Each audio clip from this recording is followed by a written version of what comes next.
Now, normally on every router, you have these LAN ports, LAN 1, LAN 2, LAN 3, LAN 4.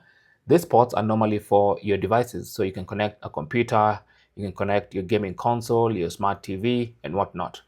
So if you want to connect another router to this router, all you need to do is connect an Ethernet cable to one of the LAN ports on the main router that has internet.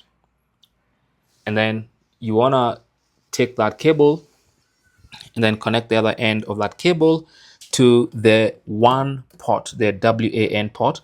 So on this other router, you can see I have my WAN port. So that's normally where, in case this was from my service provider, that's where my service provider would put my cable.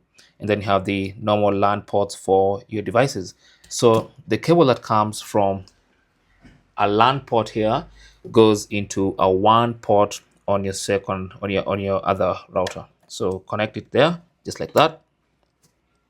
And of course, if the location you want to put this second router is far away, then this cable has to be a long cable. Okay, but that is basically how to connect two routers and use one as a range extender via an Ethernet cable. I hope that was useful. Thanks for watching and good luck.